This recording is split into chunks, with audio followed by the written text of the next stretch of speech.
The results have been absolutely spectacular. We've achieved very high availabilities, recovery of lithium of over 95%, and now we're proceeding to lithium carbonate precipitation. That commenced yesterday, and that too is going very well.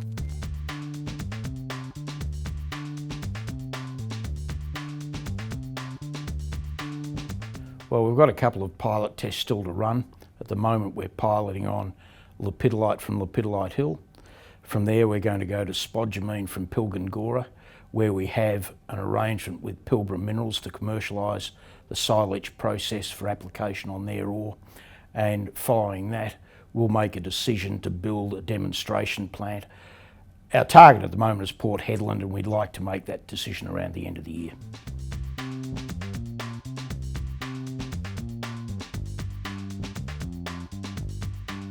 What we're trying to do is get the operating cost of hard rock down to costs that are comparable with the brine producers. At the moment, they're the cheapest producers in the world, and we believe that we can achieve that with SiLeach. So what that does is puts production from hard rock within the reach of most hard rock producers on a competitive basis.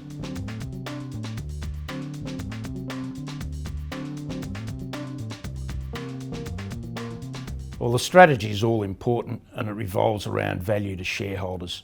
As you're well aware, we've had a very active program on contributing shares that shareholders have received by way of bonus issues. That's been very good to shareholders, and it's been good to the company also.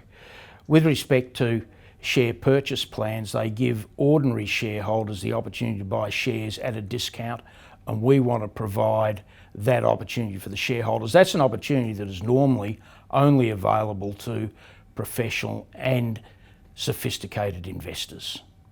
With respect to the application of funds, we want to accelerate our pilot testing. We've got some engineering work to do prior to committing on the construction of a demonstration plant, and we've got 2 exploration projects proceeding towards drilling before the end of the year.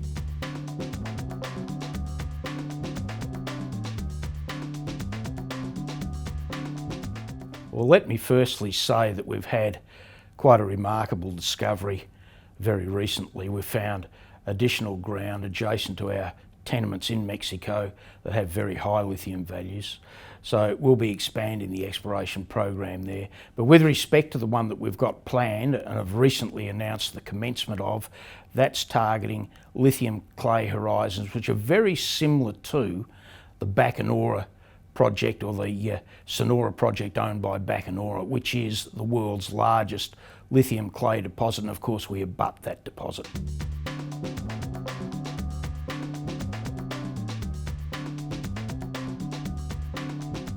Lithium's Bino project is directly south of Core Exploration's project.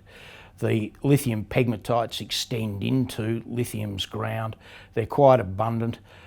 Most of them are below surface, and we're planning on running high resolution geochemistry over those to locate the buried pegmatites.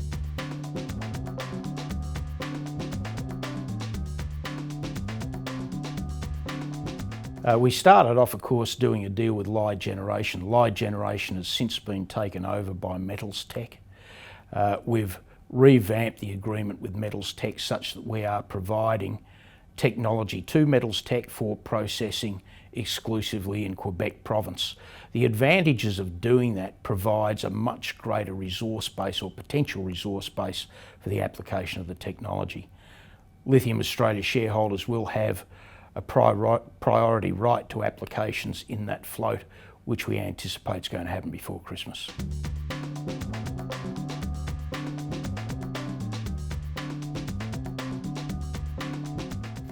The graphite assets are going to be floated as Graphite Australia. We've put together a fantastic team to work on that. It's spearheaded by Tom Revy, a stalwart of the mining industry, and we anticipate that float will occur around the end of the year.